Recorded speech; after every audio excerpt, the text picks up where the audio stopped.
People say cities never sleep, but mine definitely did. By 10 p.m., the streets around my apartment felt like a forgotten movie set.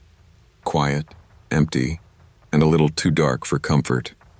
I worked late shifts at a downtown cafe, the kind that played soft indie music and smelled like roasted beans and vanilla syrup. Most nights I walked the long way home. It wrapped around the busier streets, passing the fire station and the all-night laundromat, where the hum of dryers made me feel less alone. But that autumn, everything in my life felt heavier. School, work, debt, the pressure of being on my own, it all stacked on me like wet blankets. I kept telling myself I was fine, just tired, just stretched thin. Still, one night after closing, exhaustion got the better of me. I stood at the intersection staring at both paths and thought, it's just 5 minutes shorter. I'll be okay. The shortcut went through Willow Bend Playground, a place parents stopped taking their kids years ago after some trouble nobody ever fully explained. Teenagers vandalized it, or maybe it was something worse. Rumors always changed depending on who told them. Either way, I had avoided it since moving to the neighborhood. But that night, my feet hurt. The wind cut through my jacket and I wanted nothing but my bed. So I turned toward the playground, telling myself it was just a patch of land. Nothing else. I didn't know then that a single tired decision would change the way I walked home forever. The metal gate creaked as I pushed it open. The air inside felt colder, and even before I saw him, the man on the bench, I had the unsettling feeling that the playground wasn't empty. I tightened my grip on my backpack strap and stepped carefully across the cracked pavement. The swing squeaked even though the wind had died down. The slide leaned to one side like it couldn't hold itself up anymore. Everything looked abandoned, except for him. He sat on the far bench, hunched over, hands dangling between his knees. His thin gray jacket seemed useless against the cold. At first I thought he might be homeless, maybe just resting. I didn't want to be rude or make him feel watched, so I tried to slip behind the rusted merry-go-round and leave him in peace. But when I was almost past, he lifted his head sharply. His eyes were wide, like he had just surfaced from drowning. "Don't let them see you," he whispered. I stopped. I'm sorry, what? His gaze darted past me, toward the tree line on the opposite side of the playground. His voice trembled. "Keep walking. Don't run. They follow when you run." For a moment I didn't move. I wanted to assume he was confused, maybe going through something, but his expression wasn't wild or unstable. It was terrified. Controlled terror, the kind you feel when you know exactly what you're afraid of. Against every instinct, I turned to look. At first, I saw only the trees. Dark, dense, shifting slightly in the wind. Then I spotted them. Two figures, tall, still, standing just inside the shadows. They weren't talking. They weren't swaying. Just watching. A chill slid down my spine so fast it stole my breath. The man whispered urgently, "Go. Now." I forced my legs to move. One slow step, then another. I didn't run. Not yet. The whole way across the playground, I could feel them. Their eyes, their stillness, like pressure on my back. My heartbeat thudded in my ears so hard it almost drowned out everything else. I didn't dare look again. I focused on the exit gate ahead, trying to keep my pace steady the way the man told me. When I finally reached the street, I sucked in a shaky breath and risked turning around. The man on the bench was gone, and the two figures were closer, no longer buried in the trees but standing at the edge of the playground, just inside the glow of the single street lamp. Still unmoving, still watching. I didn't think. I ran. My legs carried me faster than I'd moved in years. 5 long blocks felt endless. Every sound, a car in the distance, a trash bin rattling, my own footsteps, felt like someone following. I didn't stop until I reached my apartment, slammed the door behind me, and locked it twice. For days after, I didn't open my curtains. I avoided the windows entirely. I jumped at footsteps in the hallway and couldn't pass the building's lobby alone at night without my heart racing. I tried to tell myself the figures were just guys messing around. Teenagers. Maybe the man on the bench was paranoid and scared me into seeing things that weren't there. That explanation felt safer. But late one night as I lay awake, I heard footsteps outside my building. Slow. Deliberate. Too controlled to be random. They didn't pause. Didn't knock. Just passed by like someone was sweeping the block with their presence. Looking. Searching. That night, sleep never came. By the end of the week, the playground incident had twisted itself into my routine thoughts. I kept replaying the man's voice in my head. Don't let them see you. Why had he said that? Who were they? Why were they just standing there? I needed answers. So one afternoon during daylight, I walked the long way back to the cafe and stopped at the playground entrance. The gate creaked with the same rusty groan. Everything looked the same. Empty, still, abandoned. But sunlight made it feel almost normal. I walked to the bench where the man had sat. The wood was splintered, weathered. Nothing unusual. But then I noticed something beneath it. A torn piece of paper wedged between the boards. I pulled it free. It was part of a bus schedule, the ink smudged from moisture. On the back, written in shaky blue pen, were 5 words. They wait for the tired. I swallowed hard. That night, back at the cafe, I asked my coworker, Mike, if he knew anything about the playground. He shrugged. Teens used to cause trouble there. Some guy went missing a few years back, I think. People blamed gangs. He paused, lowering his voice. But my brother said he once saw 2 men standing in the trees late at night, not moving, just watching. I forced a laugh. Probably drug dealers. Mike nodded, but his face suggested he wasn't convinced. Something in my stomach twisted. If other people had seen those figures too, then it wasn't just exhaustion messing with me. On my walk home that evening, I felt watched again, even on the long route. A pair of headlights slowed behind me before speeding up. A shadow shifted behind a porch across the street. Or maybe it didn't. Maybe I was just scared enough to see ghosts in the shape of people. But instinct, cold, primal instinct, told me this was something real. 2 nights later, I closed the cafe alone. The streets were unusually silent, as if the whole neighborhood was holding its breath. I stuck to the long route, telling myself I'd never take the shortcut again no matter how tired I was. Halfway home, I heard it again. Footsteps. Slow. Heavy. Matching my pace. I stopped. They stopped. I turned, every muscle tight, expecting to see someone there. But the sidewalk behind me was empty. I walked faster. The footsteps started again. Behind me, then beside me, then ahead of me, like the sound was circling. By the time I reached my building, fear was chewing through every thought. I fumbled with my keys, hands shaking. That's when I saw them. Across the street, under the dim glow of a flickering lamp, 2 tall figures standing perfectly still, watching. Their silhouettes hadn't changed since that night. The same height, the same posture, the same unnerving stillness. Like shadows pretending to be people. One of them took a single step forward. That was enough. I rushed inside and didn't leave my apartment until morning. The next day, I reported what I saw to the local police. They logged my statement but didn't seem too concerned. Probably because I couldn't describe faces. Probably because they never moved aggressively. Probably because fear doesn't count as evidence. But I know what I saw. And even now, sometimes late at night, the footsteps return. They pass by my building slowly, searching, patient, as though waiting for me to make another tired mistake. I never walk alone after dark anymore. Some warnings aren't given without reason. I've spent years on the road for work, sales meetings, conferences, last-minute trips that always seemed more urgent on paper than in real life. Long drives never bothered me.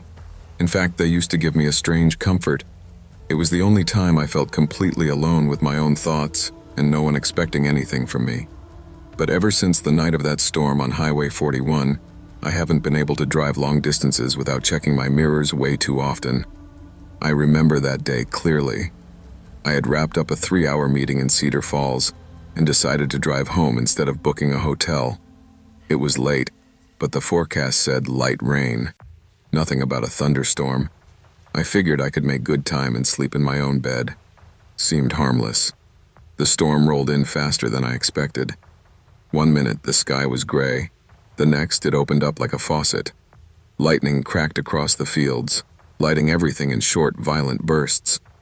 The wipers could barely keep up. It felt like driving through a curtain of water. My GPS said I had 38 miles left before home.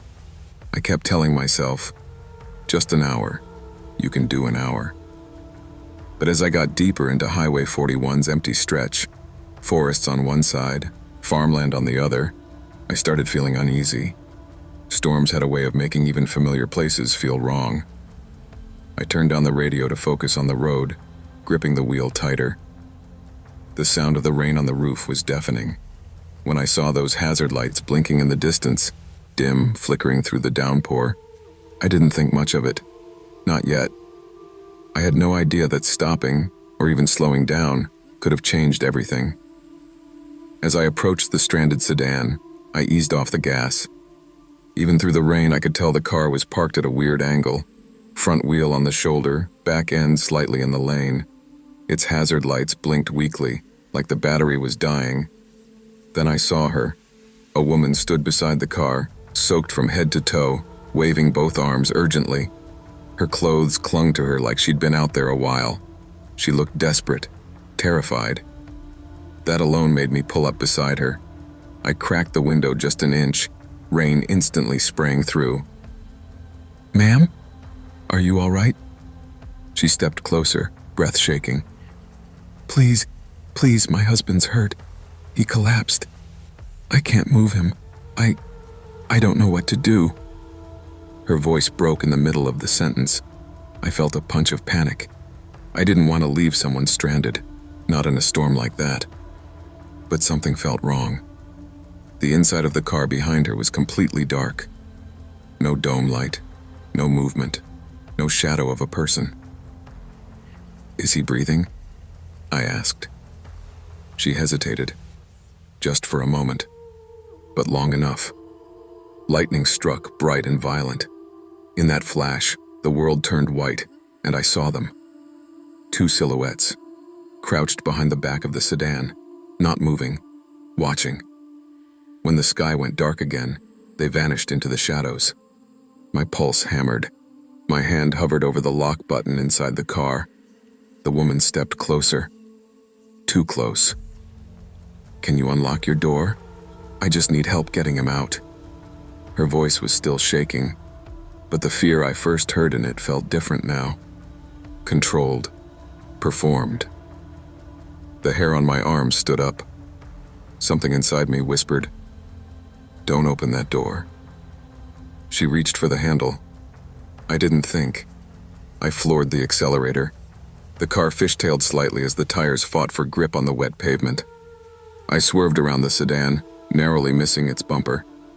In my mirror, the woman stumbled back, and the 2 silhouettes shot out onto the road. They weren't walking. They were running. Fast. My stomach dropped. I pushed the pedal harder, gripping the wheel so tight my knuckles turned white. Behind me, the figures kept up longer than they should have. I saw the flash of another vehicle's headlights deeper in the tree line. A dark SUV I hadn't noticed before, its engine revving to life. "Hell no," I muttered, shaking. "Not tonight." Raindrops hammered the roof. Lightning continued to strobe the sky in chaotic bursts. Every flash showed me those figures getting smaller in the distance, but they were still following. The SUV pulled out from the trees, then slowed, like whoever was in it was trying not to be obvious. My breathing turned shallow. I wasn't sure if I was escaping some setup or if I had just imagined the whole thing. But the way my instincts screamed at me made the answer pretty clear. I grabbed my phone and dialed 911 with one hand, keeping the wheel steady with the other. 911, what's your emergency? This is Leo Carter. I'm on Highway 41. I think someone staged an accident. They tried to get me out of my vehicle. The dispatcher asked for details. I tried to explain between shaky breaths, watching the SUV's headlights grow dimmer behind me. When I finally reached the main intersection near a gas station, I pulled in and parked under the bright canopy lights. I stayed in the car, doors locked, engine running, until 2 police cruisers arrived. The storm kept pounding, but inside those lights, I finally felt like the darkness had less teeth. The officers took my statement while the storm rolled on, thunder rumbling like it was warning all of us to stay inside. One officer, a tall guy with a salt and pepper mustache, took notes as I talked. "You're not the first one to report something like this," he said quietly. "Group's been pulling stunts on empty highways, fake breakdowns, fake injuries, anything to get a good Samaritan to step out of their car." I swallowed hard. "So, what would have happened if I got out?" He didn't answer immediately. He just shut his notebook. That silence told me more than any words. "Good thing you trusted your gut," he finally said. "People freeze up or convince themselves they're overreacting. You didn't." That should have made me feel better. It didn't. I bought coffee inside the gas station just to have something warm to hold. My hands trembled so badly I almost spilled it. Every time a car pulled into the lot, I flinched at the headlights. When the officers left, I sat in my car for another 10 minutes before I could make myself drive home. Even then, I stuck to well-lit roads, staying as far from the tree line as possible. That night, I lay in bed listening to rain hit the windows and replayed the woman's face. Her soaked clothes, her shaking voice. If someone had told me the whole thing was staged before I experienced it myself, I probably wouldn't have believed them. The world always feels safer until something cracks it open. The next morning, I woke with the same thought looping through my mind. It could have been me. Weeks passed, but the memory of that storm never loosened its grip. Every detail stayed sharp. The way the lightning flashed, the silhouettes crouched behind the car, the woman stepping too close. Some nights I woke up gasping, convinced someone was standing outside my window. I told my coworkers the story. Some looked horrified, some skeptical. One guy joked, "Man, you watch too many crime shows." But I didn't care what anyone thought. I knew what I saw. I also knew how close I'd come to making a fatal mistake. A month later, police announced they had arrested a small crew responsible for multiple staged highway incidents across 3 counties. They found ropes, handcuffs, tools, things I still don't like to think about. When the news report came on, my stomach twisted. I muted the TV and stared at the wall for a long time. That night, I drove to a parking lot overlooking the fields outside my town. I rolled the window down, letting the cold air hit my face. I thought about how many times I'd stopped to help strangers before that night, never once imagining something could be a setup. I still want to believe most people are good, but I've learned that trusting your instincts doesn't make you paranoid. It keeps you alive. Now, when I'm driving late at night, I keep my doors locked, phone charged, and distance from anything that feels off. I still help people when I can, but only in ways that don't put me in danger. It's a balance, a new one. Highway 41 looks the same as it always did, but every time I pass that stretch, my chest tightens. Because I know the rain, the dark, and a small group of desperate people almost changed my life forever. Kindness should never come at the cost of your safety. Trust your instincts, stay alert, and remember, helping someone doesn't mean putting yourself in harm's way. People assume danger always announces itself, shouting, flashing, warning you ahead of time. But in my experience, real danger shows up quietly, slipping into the spaces where you're least alert. Before that night, I never thought twice about walking home after midnight. My town wasn't exactly crime-free, but it wasn't the kind of place where you expected trouble either. I had just left my friend Tyler's apartment after a long movie marathon. It was humid enough that the air felt like soup, and all I wanted was my bed and an ice-cold fan. My place was only 10 minutes away, and the fastest path cut under that old abandoned railway bridge. Sure, people warned about it, kids vandalized it, older folks crossed the street whenever they got near, but I'd walked through it 100 times, day and night. Nothing ever happened to me. I started down the dim street, listening to the hum of insects and the occasional passing car. Halfway down, I noticed a man behind me, far enough to pretend he wasn't following, close enough to make it obvious. He matched my pace perfectly. I sped up. He sped up. I stopped to tie my shoe. He stopped too. Every quiet instinct I had suddenly woke up. The street lamp above buzzed like a dying fly. My shirt stuck to my back with sweat. I kept walking, trying to look casual, even though my heartbeat felt like it was climbing into my throat. And that was when my phone buzzed in my pocket. An unknown number. I don't usually answer those, but something told me I needed to. I pressed the phone to my ear, already expecting a scammer or a wrong number. Instead, a voice slid through the speaker, strained, whispering, like someone was hiding while they talked. "Don't go under the bridge," the voice said. "Cross the street now." Before I could respond, the call cut off. I stopped walking, pulse hammering. I stared at my phone screen. No caller ID. My mouth went dry. I looked behind me. The man was still there, closing the distance between us. He didn't look in a hurry. He didn't look lost. He looked like he was waiting for me to keep walking. The entrance to the underpass loomed ahead, a dark concrete tunnel tagged with layers of faded graffiti. Not a single light worked inside. I'd always hated how the darkness swallowed everything, even footsteps.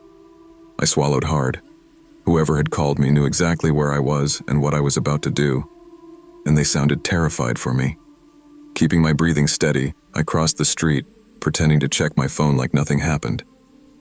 My shoes scraped the pavement softly. I didn't dare look at the man behind me. He walked straight into the tunnel. I slowed, hiding behind a parked car, watching. His figure disappeared into the shadows beneath the bridge. Then, seconds later, a muffled commotion echoed inside.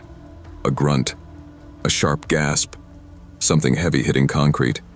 Then footsteps. Fast ones.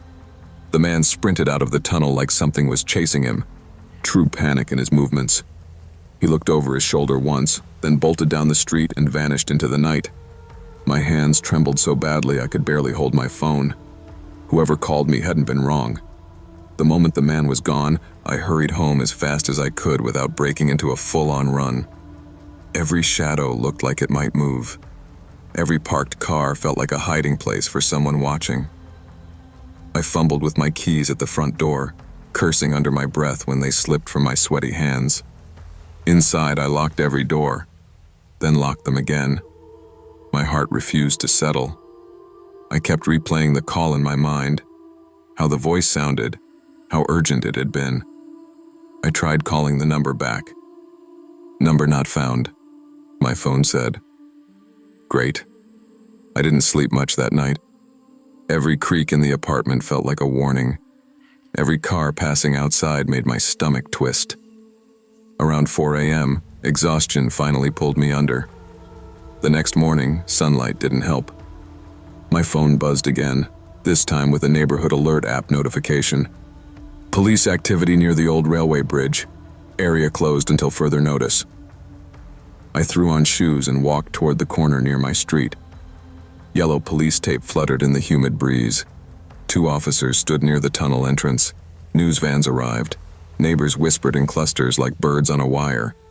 I overheard fragments. Someone found inside. Not saying anything yet. Heard it was a mugger. Went missing sometime last night. My blood chilled. Had the mystery caller known something was waiting for me inside that tunnel? Or someone? A reporter asked police for details. They declined. I walked home slowly, feeling that same uneasy distance between myself and the rest of the world, like I'd stepped out of my normal life and into something darker. And whoever warned me, they had vanished without a trace. The following days felt unreal. I went through my routines, work, errands, meals, But every quiet moment pulled me back to that voice, that man, that tunnel. I kept wondering whether the voice belonged to someone nearby, someone watching, or someone who knew the man following me. Tyler tried to reassure me. "Probably just a prank," he said over coffee. "Weird coincidence." "Coincidence doesn't stop a guy from walking into a tunnel 2 seconds before something goes down," I replied. He didn't have an answer for that. I started asking myself uncomfortable questions. Who would care enough to warn me? Why call from a blocked number? How did they know my name? Or did they? Maybe they didn't. Maybe they just saw me heading toward danger and took a chance. Part of me wondered if the caller was the one inside the tunnel, the one the mugger ran from. But that didn't make total sense either. If they were inside, how did they have a signal? Why call instead of shouting? That thought kept me awake more nights than I'd like to admit. The police eventually released a statement saying only that an ongoing investigation was underway and that no threat to the public remained, which sounded like code for something happened, but we're not telling you. One evening I walked past the bridge again, this time in broad daylight. The tunnel was still taped off. Old graffiti glowed under the sun. The place looked normal, almost harmless, but I couldn't shake the feeling that someone, had been waiting there that night, and that I had been a target. Some invisible thread had pulled me away just in time. A week after everything happened, the police finally removed the tape from the bridge. Life in the neighborhood moved on. Kids rode bikes past it without fear. Joggers ran under it like it was nothing more than shade. But I couldn't bring myself to walk through it again. Not ever. One evening, I sat on my balcony as the sun sank behind the rooftops, listening to cicadas buzz in the thick summer air. My phone lay beside me, silent. For the first time since that night, I opened my contacts and scrolled through every number. Old coworkers, spam calls, relatives I never talked to. Not a single one matched the call from that night. I whispered into the quiet, "Who were you?" No answer came, of course. Maybe I'd never know. Maybe that person didn't want to be known. Maybe they couldn't. But I do know this. The call wasn't random, and it wasn't an accident. Whoever it was had saved my life.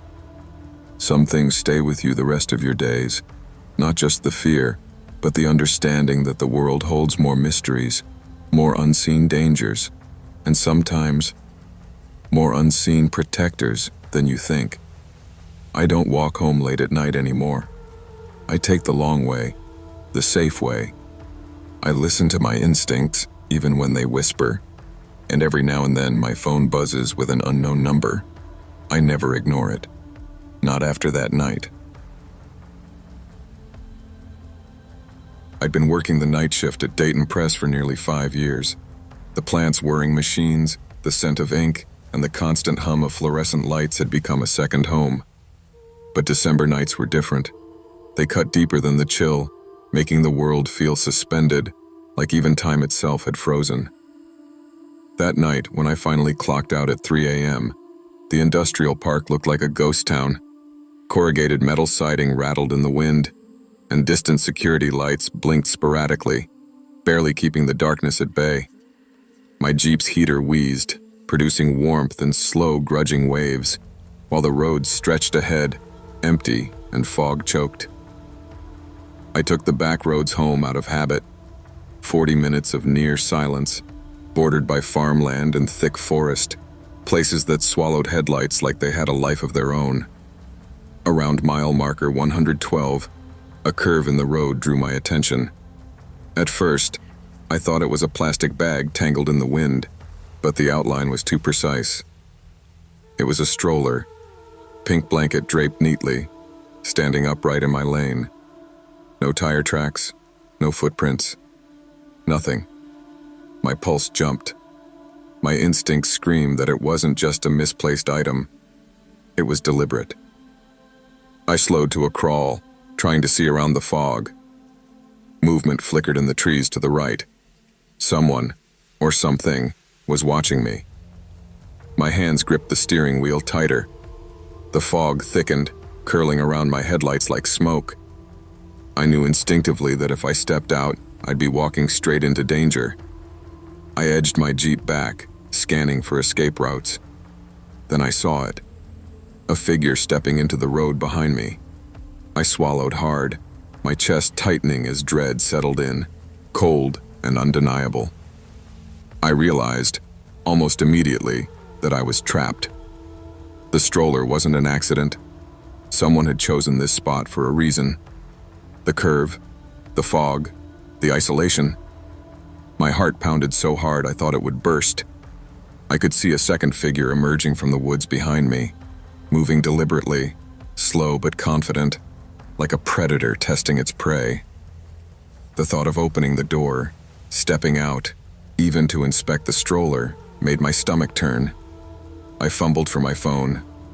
1 bar. No data. Nothing. My glove compartment yielded only a dull pocket knife, more symbolic than practical. I whispered to myself, "Just drive. Just get out." I edged the Jeep forward, careful to avoid the stroller, the tires scraping the edge of the ditch. I caught movement in my peripheral vision, a broad shadow flinching behind a tree, but the fog swallowed it before I could identify it. My pulse was deafening. Every instinct screamed danger. The men weren't desperate. They were patient, methodical. Whoever put the stroller there had done it countless times, refining it until it looked convincing, innocuous, like a simple human error. My chest felt tight, adrenaline flooding my system as I shifted into drive and slammed my foot on the accelerator. The Jeep fishtailed, hugging the ditch before straightening. Behind me, a shout echoed, sharp and frustrated. I didn't dare glance back. I counted the seconds in my head, each one stretched into eternity. My mind raced through what-ifs. What if I had stopped earlier? What if I had gotten out? They were professionals, predators disguised by an ordinary object, and the fog was their partner, the road their hunting ground. 20 minutes later, I skidded into a 24-hour gas station, breathless, shaking. The fluorescent lights inside felt too bright, too safe. The overnight cashier jolted awake, blinking at me as I stumbled to the counter. "Call the sheriff," I managed, voice shaking, fingers fumbling with the phone. She picked up the line, her curiosity mixing with concern. An hour later, a deputy arrived, quiet and professional. He listened to my story, nodding slowly, like he'd heard similar things before.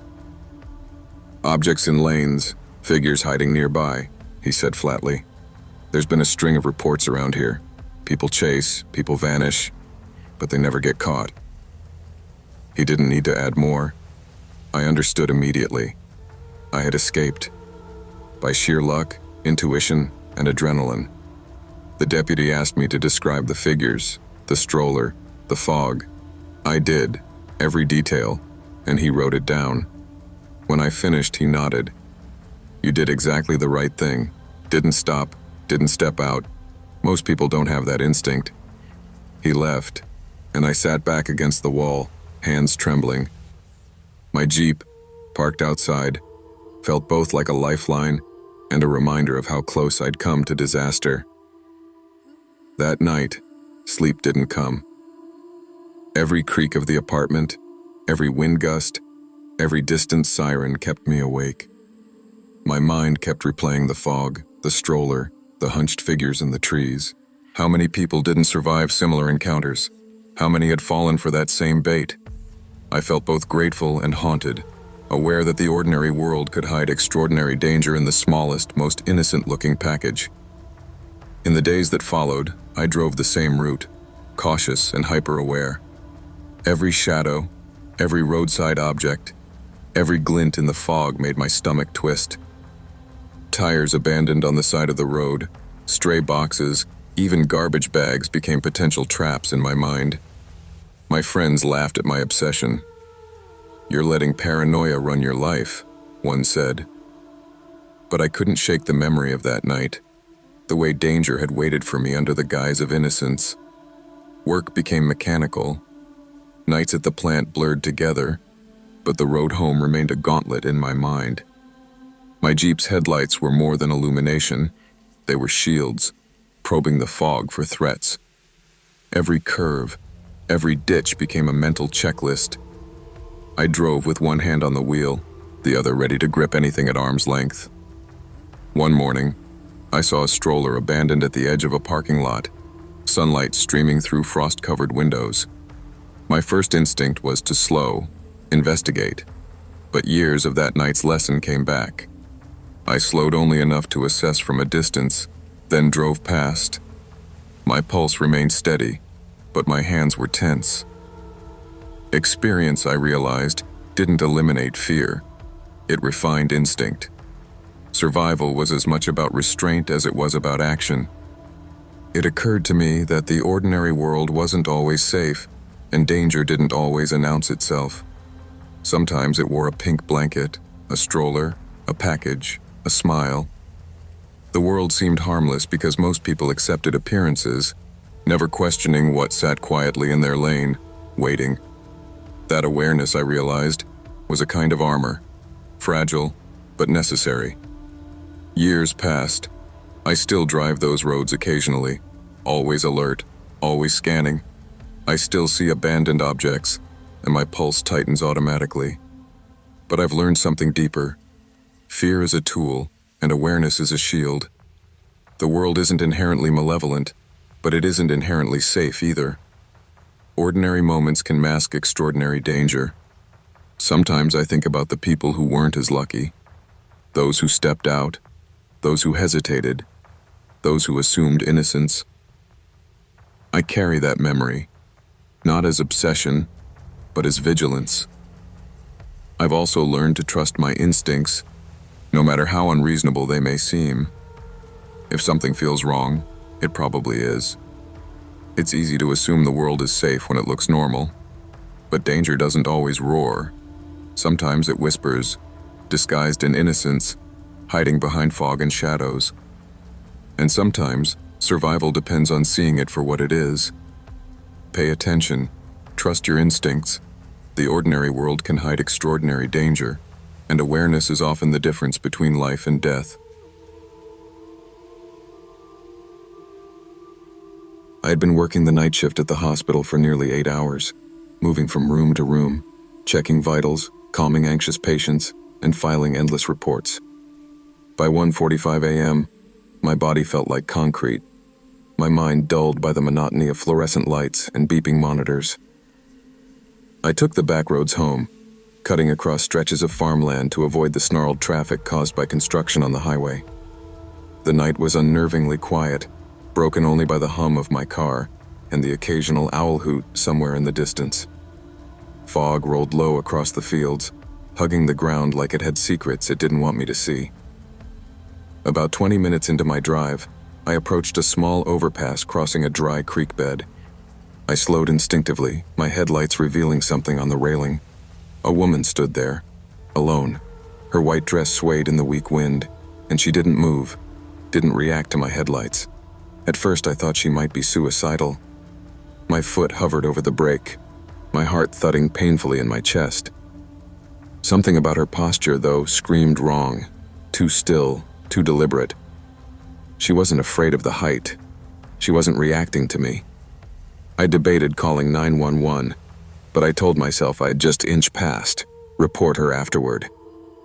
As I rolled under the overpass, I caught movement in the ditch beside the road. 3 shadows crouched low, heads turning in unison to track my car. My stomach clenched. The woman wasn't the threat. She was the bait. My pulse skyrocketed, and I hit the gas. The woman's head snapped toward me, too fast, almost inhuman, and she screamed a soundless, angry wail.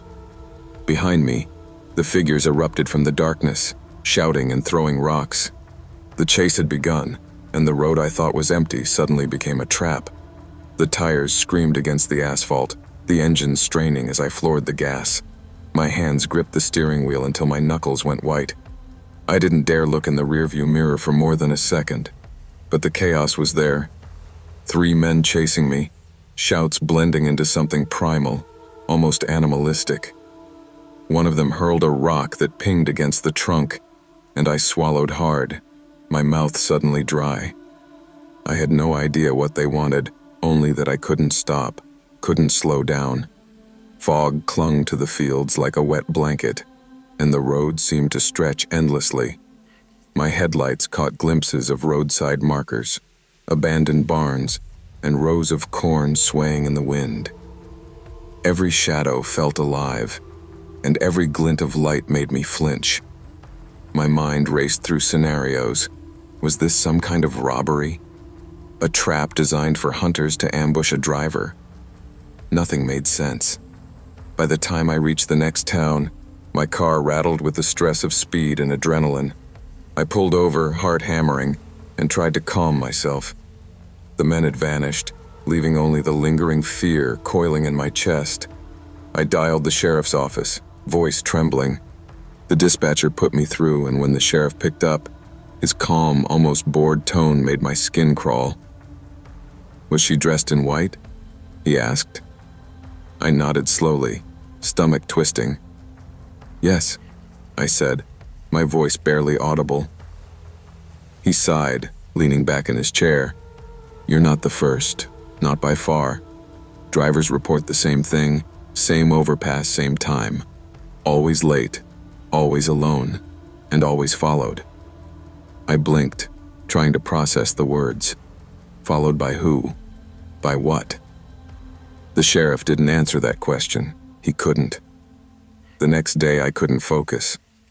Every time I closed my eyes, I saw her. Pale, rigid, white dress swaying, hair covering her face, arms stiff at her sides. I replayed the chase over and over, counting the seconds, the turns, the exact way the men had moved. At work, patients murmured, machines beeped, and my coworkers' voices faded to background noise.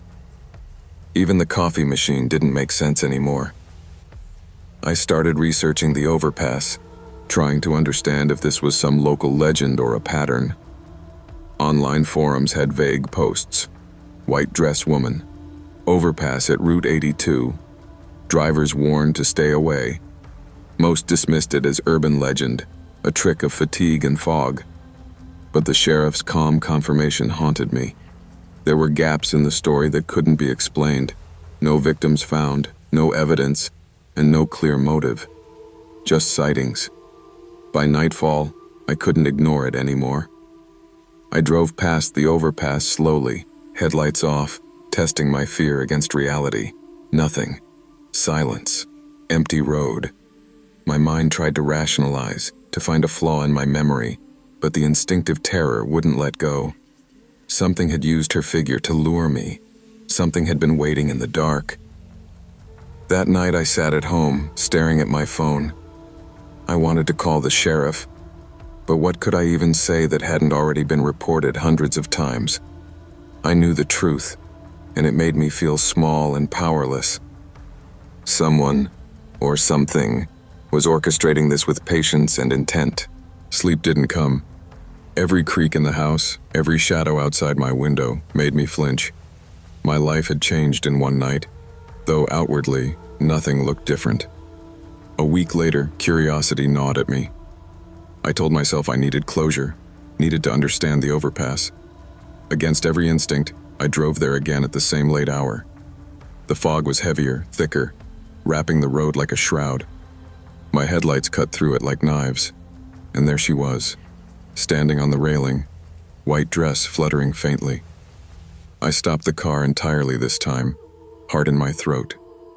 Her hair hid her face, but her posture was the same, rigid, almost deliberate. I wanted to turn away, to call it a hallucination, a trick of exhaustion, but my feet refused to move. Then I saw the shadows move again in the ditch. 3 men, crouched, waiting. I threw the car in reverse, but one of them dashed into the road. I slammed the accelerator, tires screaming, heart threatening to explode. They chased for blocks before vanishing again, swallowed by the darkness. The woman on the overpass had disappeared as I passed. When I reported it again, The sheriff didn't sound surprised. "They'll never get caught," he said flatly. "We've been trying for years. The woman is the lure. That's all we know. Drivers come, drivers go, and they remain." I realized then that I was no longer just a witness.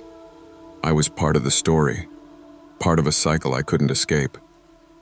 Fear had become a constant companion, lurking in every shadow. Months passed.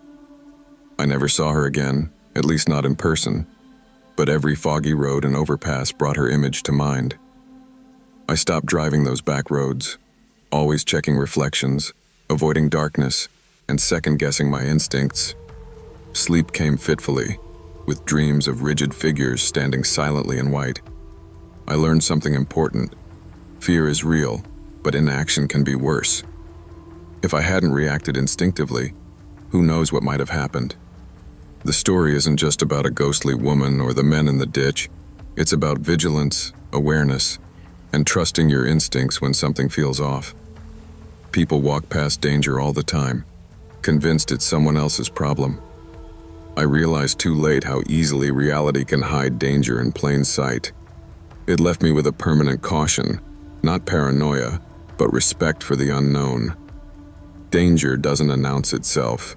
It waits, silently, until you notice, and sometimes that's the only warning you get. I've spent enough nights behind the wheel of a delivery van to know the rhythm of rural roads, the way the asphalt hums beneath tires, the way the darkness can feel almost alive if you drive long enough. In 2019, I worked nights delivering parts for a Midwest supplier, a route stretching between Indiana and Illinois. Most nights were quiet, almost painfully so. The cornfields rolled by like ghosts, and the occasional deer would leap into the headlights, reminding me that even the mundane carried danger. October nights were the worst. The wind rattled the cut corn stalks like dry bones brushing against each other, and the smell of fall, wet soil, and fading crops hung heavy. My van was loaded with transmissions and brake pads, and the radio barely filled the silence. I'd learned to talk to myself just to keep awake, joking out loud about nothing, asking rhetorical questions that I never expected answers to. It was the kind of night where your own heartbeat feels too loud, and the hum of the engine seems to sync with it. You start noticing shadows in the trees, wondering if that flash of movement was real or a trick of your mind. That night, I rounded the long curve on County Road 86, headlights cutting through the black, and froze. A motorcycle lay across my lane, chrome glinting faintly in the pale light. It was on its side, but oddly pristine. No skid marks, no blood, no rider. My stomach turned over. My first instinct was to stop, to help, but the scene didn't add up. It felt deliberate. I rolled my window down and called into the night. "Hello? You okay?" Silence answered. Then came the footsteps, slow and deliberate, from the cornfield. I didn't move. My hands gripped the wheel like it was a lifeline. Something wasn't right. The footsteps weren't running, weren't panicked. They were measured, deliberate, as if someone had been waiting for me all along. I scanned the field, my breath fogging the glass, heart hammering against my ribs. Then, movement on the opposite side of the road. A figure rose behind the motorcycle, unfolding from a low crouch like a predator. My gut screamed to reverse. "Stay back," I shouted, though I knew they wouldn't care. The van's locks clicked as I slammed the button. My hands trembled. The cornfield figure stepped onto the asphalt, snapping dry stalks underfoot. I could see nothing but shadow, but I knew I had no time to reason it out. This was no accident. The motorcycle hadn't crashed. It had been bait. I threw the van into reverse, tires squealing across gravel, heart in my throat. The figure by the bike lunged for the handle. Another sprinted out of the cornfield, fast and silent, moving like they'd practiced this before. Adrenaline made my muscles burn. Instinct took over. I didn't look back, just floored the accelerator, spinning tires as I cleared the curve and tore down the road. In the rear view, I caught glimpses of them, two figures standing in the middle of the road, unmoving, watching me disappear. No chase, no panic, just disappointment, like I'd failed their twisted expectation. The road stretched ahead, empty except for the hum of the van and my ragged breathing. When I finally slowed at a distant junction, I called the local sheriff's office. They didn't sound surprised.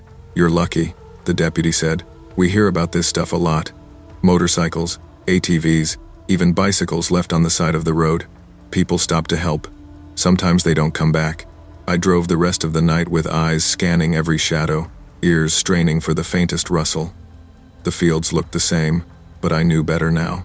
The next day, the memory clung to me like an itch I couldn't scratch.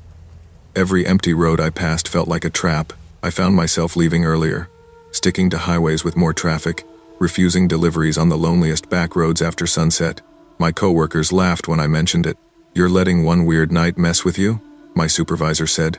"It's just Halloween paranoia." "Paranoia doesn't explain footsteps in the corn," I muttered, mostly to myself, but I couldn't shake it. Even during daylight, the rural roads seemed different, too quiet, too precise. I found myself staring at abandoned bikes along fences, at overturned tractors, anything that might hint at someone setting a trap. People looked at me funny when I slowed down to check a scene that was clearly abandoned. But I couldn't stop. Driving alone, I began rehearsing scenarios in my head. What if they tried again? What if someone else hadn't been so lucky? I imagined stopping at a roadside accident, seeing a motorbike on its side, and realizing too late that the danger was human, not mechanical. The thought made me sweat even in the air-conditioned cab. One night at a diner, I overheard two truckers talking about a similar setup, a downed ATV, no rider, late night. They laughed, but there was an edge in their voices. "If you're dumb enough to stop, they'll get you," one said, shaking his head. I nodded to myself. Dumb enough to stop, that could have been me. By the end of the week, I realized something important. I couldn't trust appearances. Not in the fields, not in the dark, not even when something seemed obvious. The world could hide threats in plain sight, and vigilance was the only defense. Weeks passed, and the memory didn't fade. I started carrying a small flashlight, my phone at the ready, and practiced locking the van while keeping my hands on the wheel. Even so, every quiet back road triggered a tightening of my chest. One night, I passed the same curve on County Road 86.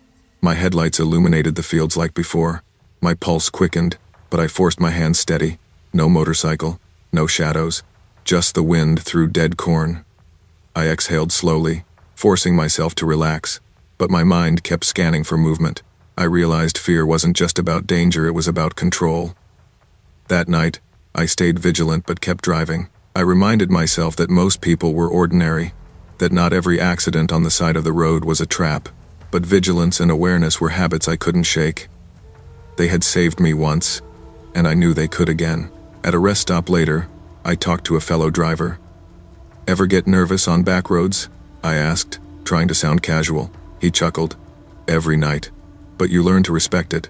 A little caution goes a long way. Keep your eyes open, and you'll be fine." I nodded, realizing he was right. Awareness didn't mean paranoia, it meant preparation, not letting assumptions blind you to what might be real. That night, as I drove through quiet stretches with only the hum of my tires, I understood that fear could be a tool, not just a burden. Months later, I'd learned to balance caution and calm. I delivered parts across the Midwest, still driving through empty fields and winding roads, but I moved with a quiet confidence. I knew now that appearances could be deceiving, that sometimes danger was hidden where you least expected it. One evening, I passed an overturned bicycle on a back road. I slowed, eyes scanning, ready to respond, but something felt wrong. My instincts kicked in. I circled around, assessed the scene from a distance, and then called the authorities. They arrived minutes later. It was another setup. This time, I was ready. Driving home afterward, I realized the real lesson wasn't just about danger, it was about attentiveness and responsibility. Life could present traps, yes, but ignoring them or assuming someone else will handle them could be far worse. Fear alone didn't protect me. Awareness, preparedness, and respect for the unknown did. Sometimes, the roads are quiet, the night still, and the fields empty. But vigilance, patience, and a clear head can make all the difference. It's easy to look, but seeing is what saves you. Pay attention to your surroundings and trust your instincts. Life often hides dangers in plain sight, and staying aware, cautious, and proactive can be the difference between safety and disaster. I'd been visiting my father in the hospital all day. He wasn't critical, just older, fragile, and stubbornly refusing help. And I was tired from hours in sterile waiting rooms. By the time I left, it was past 1:30 a.m., and the Pennsylvania backroads felt endless. These were the kind of roads that twisted through dense woods, where trees leaned close enough to brush against the van, and phone service vanished for stretches of miles. Rain fell steadily, slicking the asphalt and making headlights shimmer like oil on black glass. The wipers squeaked in rhythm with my heartbeat, and the van's tires hummed on wet pavement.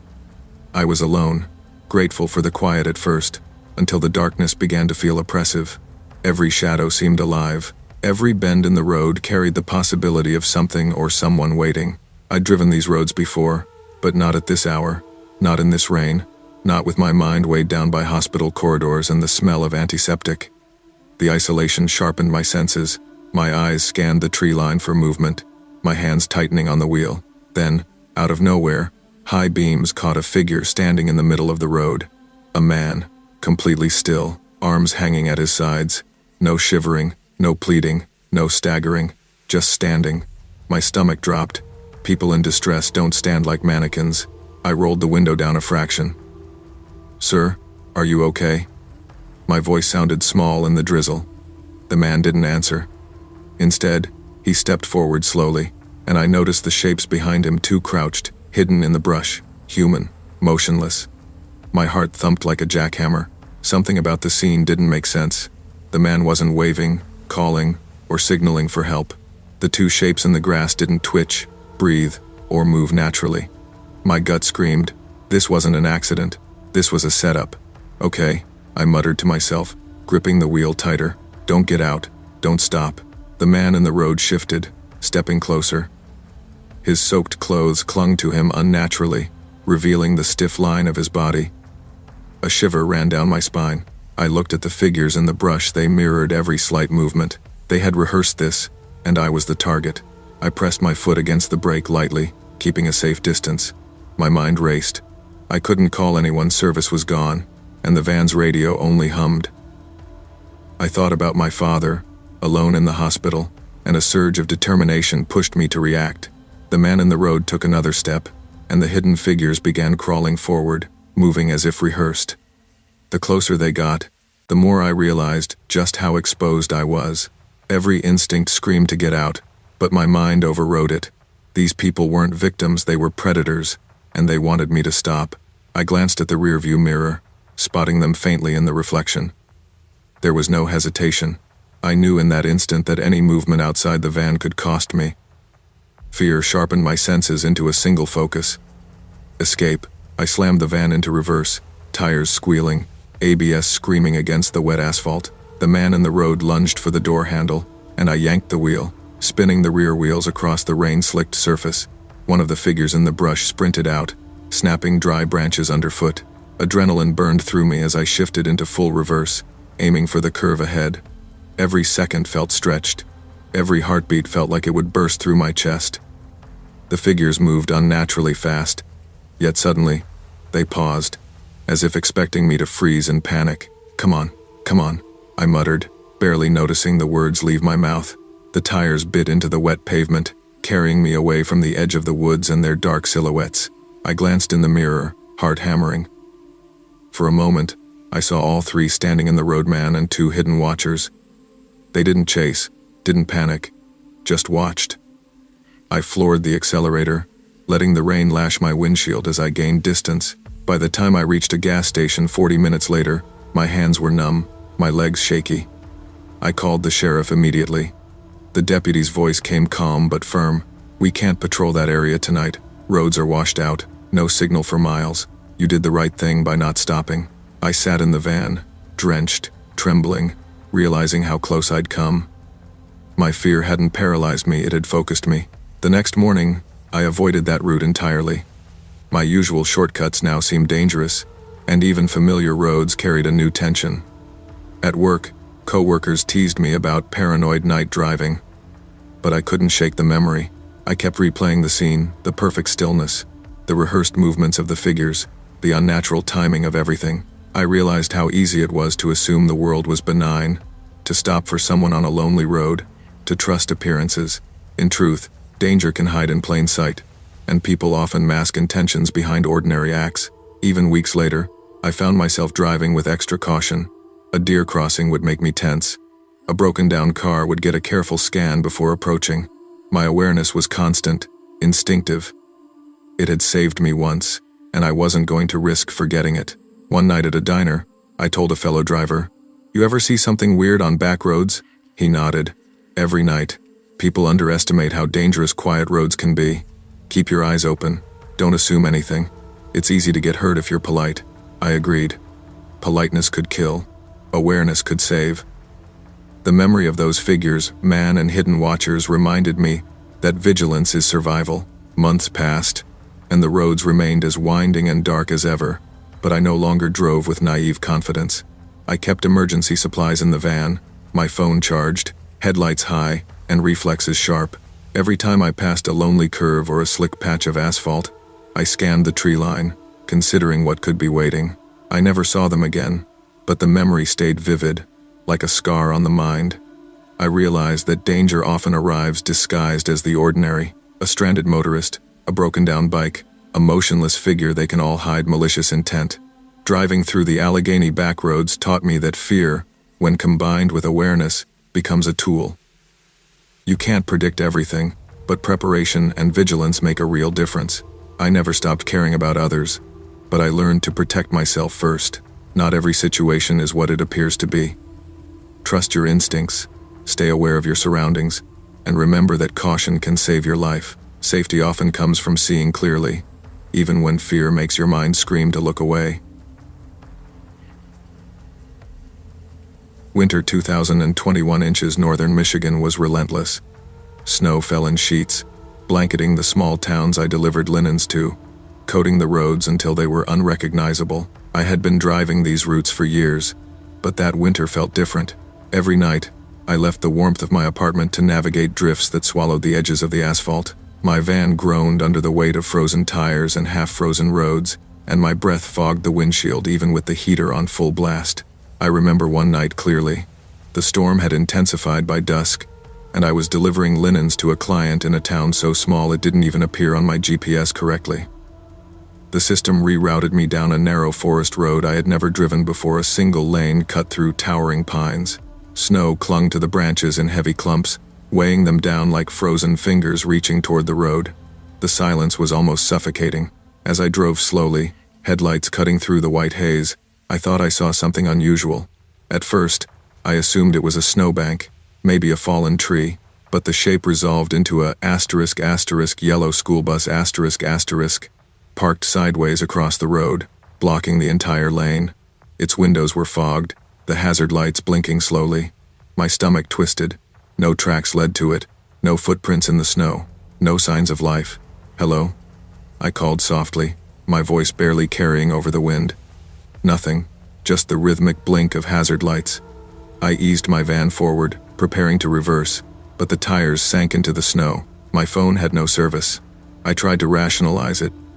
Someone must be inside, a stranded driver. "Yeah, that's it," I muttered to myself. My mind refused to accept the silent, lifeless presence I felt around the bus. Then, movement. I froze. A tall silhouette slowly moved inside the bus, gliding down the aisle. It wasn't a kid, not even close. The shape was elongated, almost unnaturally thin, and it stopped near the back, perfectly still behind the foggy glass. I turned off my headlights, hoping it wouldn't notice me, but the darkness made the figures outside visible. 2 more figures had appeared, one on each side of the road, just beyond the range of my van's beams. I could see them clearly now. Tall, still, facing me. Not a single sound. No crunch of snow. Nothing. My pulse surged in my ears. I had no way to escape. My mind screamed at me to back up, but the snow trapped me like a cage. "Stay calm. It's just people. Stranded. Just stranded," I whispered to myself, teeth chattering. Then, the figure inside the bus moved again. Simultaneously, the 2 outside stepped forward, a single, synchronized motion. Snow didn't crunch beneath them. My stomach dropped. I panicked. The van keys were in my hand. I jammed the ignition and rammed the corner of the bus. Metal screamed, glass shattered, and the vehicle lurched just enough for me to squeeze past. I glanced inside through the emergency exit I had smashed open. No seats, no interior, only a hollow shell and dozens of adult-sized footprints etched into the wooden floor. I hit the gas, heart hammering, convinced they were following me, shadows moving just at the edge of my peripheral vision. When I finally reached the main highway, the lights of distant towns made me feel slightly safer. I called the police as soon as I could, but they didn't find a thing. No bus, no footprints, no tracks, just snow, untouched, pristine as if the incident had never occurred. One trooper pulled me aside, lowering his voice. "You're lucky you didn't get out. Drivers go missing out there every few years. We find their cars. Never them." I quit night shifts the next week. Even days after the event, I couldn't shake the image of that bus. Every time I drove through snowy roads, my hands gripped the wheel tighter. I replayed the figures in my mind, the one inside, moving unnaturally, and the two waiting outside, perfectly synchronized. I couldn't rationalize it. I was a practical man. I believed in logic, but nothing explained what I had seen. At home, I researched missing drivers in northern Michigan. Old news clippings detailed roads where drivers vanished, sometimes leaving behind cars abandoned in snow. No explanations, no signs of foul play, just empty forest stretches that seemed alive in a way words couldn't describe. I realized I had been lucky, or maybe cursed. Friends suggested I had hallucinated it. Exhaustion, isolation, winter storms, maybe, but I knew what I saw. I could still feel their presence, the slow, deliberate watching, and something about the bus itself seemed wrong. The hollow interior, the footprints, the absence of any living passengers. That winter, I refused to travel alone at night. Even familiar routes felt different. Every stretch of dark road reminded me of that moment, of the van inches from the bus, of the synchronized step of the figures outside. I became hyper-aware of shadows, reflective surfaces, anything that could hide movement. Sleep came, reluctantly. I knew I had survived because of instinct, not luck. My mind clung to every detail, every small decision. Turning off the headlights, ramming the bus, accelerating past it. Every decision kept me alive. But the images haunted me. The forest was no longer just trees and snow. It was waiting, and it never forgot. Weeks later, I returned to night shifts, but only in well-lit urban areas, roads with cell service. I avoided the woods entirely. Every time my route brought me near dense forest, my chest tightened, palms sweating. The bus, the figures, the synchronized steps, they were etched in my memory. I couldn't erase them. A coworker asked why I avoided northern deliveries. "Snow's dangerous," I said casually. "Too risky." I didn't mention the bus, the hollow shell, or the synchronized figures. Who would believe me? Even the police couldn't find it. They probably thought I had imagined it, but I knew better. And the fear wasn't just in my mind. Sometimes, at home, I would glance at shadows in my apartment or hear sounds from the empty hallways, and my body would react before my brain even processed the thought. It became clear that the experience had changed me. I no longer trusted empty roads at night. I no longer assumed safety where none was guaranteed. And I learned a strange, almost unpleasant appreciation for the fragile nature of life. One wrong turn, one delayed reaction, one misjudged shadow could end everything. The bus had disappeared, but it left something behind, a lesson in vigilance, in instinct, and in respect for the unknown. Even now, years later, I remember the snow, the forest, and the silent bus. I never returned to night deliveries in remote areas. I never ignored a gut feeling, and I never, ever assumed roads were empty just because they looked quiet. Sometimes people scoff at fear, call it paranoia, but fear is survival. My experience taught me that. The bus, the figures, the footprints, they may have been supernatural, or they may have been a carefully staged trap, or maybe something far beyond my understanding, but the lesson remains. Trust your instincts, respect isolation, prepare for the unexpected. I also realized another truth. Some dangers aren't in statistics, aren't in snow depth or road width. They are in timing, awareness, and perception. Life can change in a single instant. A road you think is empty may not be. A shadow you ignore may be waiting. And sometimes, the only thing between survival and disaster is your own presence of mind. I quit night shifts for good after that winter. I'm grateful I survived, And I carry that lesson with me every time I drive through dark roads, even in daylight. Some experiences leave permanent marks, but they also teach you how to stay alive. Trust your instincts, respect the unknown, and never underestimate the value of vigilance. Life can change in a moment, and preparedness is as important as courage. 2 summers ago, I worked the night shift at the power plant just outside our county. The shifts were long and dull, but the drive home through the old county loop always gave me a strange mix of peace and unease. The loop was a 22-mile stretch with nothing but forested roads, crumbling guardrails, and the occasional abandoned farmhouse. No streetlights, no houses for miles, just black asphalt winding through darkness. It was around 1 a.m. that night, the moon hiding behind thick clouds. My headlights barely cut through the fog settling over the road. I kept my speed low, partly out of habit, partly because the wind howled through the trees, and every sound felt amplified in that quiet, the kind of quiet that makes you imagine things. I rounded a gentle curve, and something white flashed in the middle of the road. At first, I thought it was a tarp, maybe debris from a farm. But as I rolled closer, my stomach sank. It wasn't debris. It was a wedding dress spreading out perfectly across the asphalt. Lace fanned in a circle, pristine and undisturbed. I slowed to a crawl.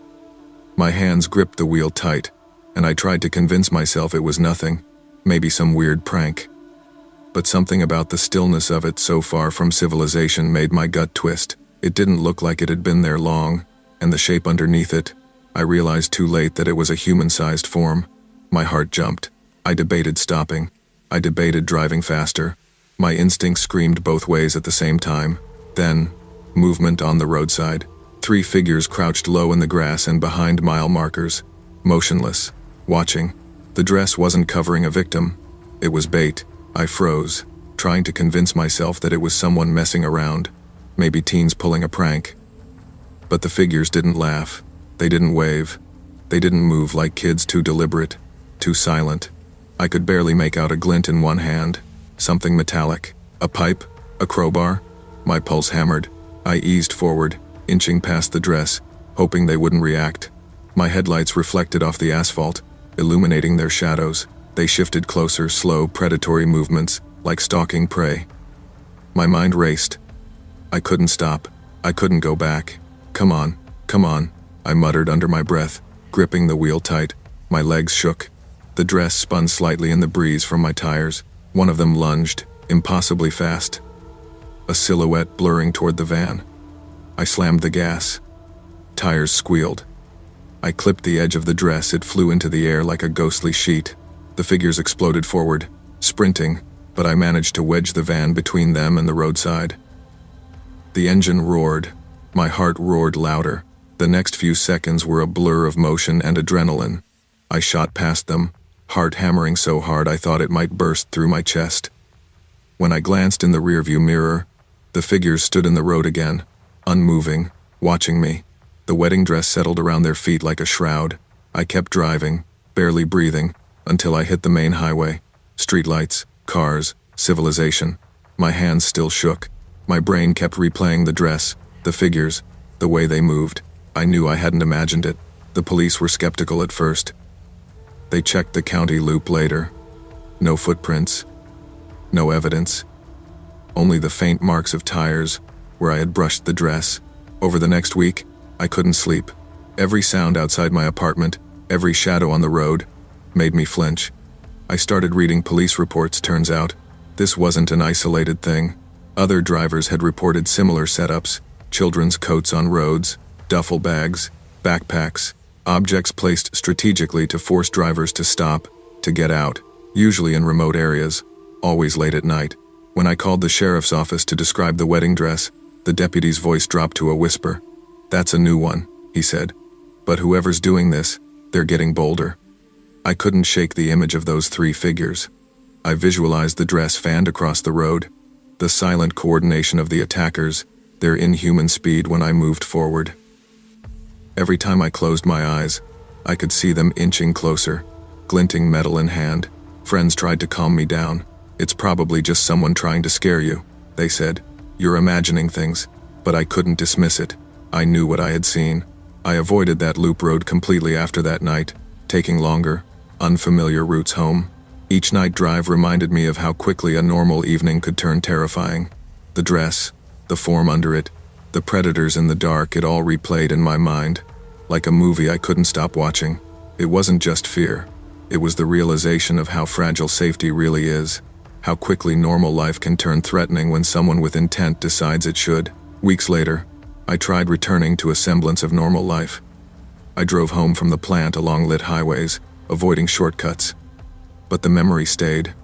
The eerie stillness of the loop road, the way the dress was laid so deliberately, the figures' synchronized movements. The metallic glint in one hand, I began noticing patterns everywhere. The slightest shadow behind trees, something lying strangely in the road, a discarded coat on a curb. Every night, every drive, my mind scanned for setups, for traps, for hidden danger. One night, a coworker joked about the haunted loop stories circulating online. I laughed, but inside, my stomach turned. I knew what was real and what was speculation. The fear wasn't over. It wasn't paranoia. It was awareness.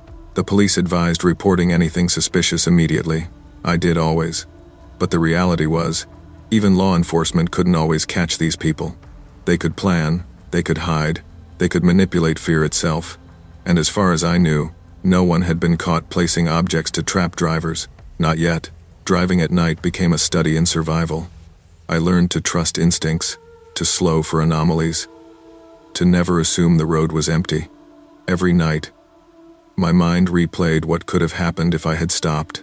Every night, I thanked myself for reacting fast. Even now, I avoid the loop road entirely. I stick to well-lit highways, urban routes, and anything with traffic. I know the dress, the figures, the predators in the dark, they're still out there, somewhere. And I know I was lucky, extremely lucky. One misstep and I might have been another missing person. This experience changed how I see the world. I learned that danger isn't always obvious. It doesn't always make noise. It doesn't always follow the rules. And sometimes, the most innocent-looking object, the dress, a coat, a backpack, can conceal deadly intent. The lesson is simple but critical. Asterisk, trust your instincts, respect your surroundings, and never assume safety just because you're careful. Asterisk, awareness can save your life. And sometimes, the difference between survival and tragedy is split-second decision-making and recognizing that what looks harmless may hide something sinister. I never drive that road at night again, and I always scan the dark edges of the road before slowing down. Danger can be disguised as innocence. Trust your instincts, stay vigilant, and never underestimate the value of quick thinking in unexpected situations.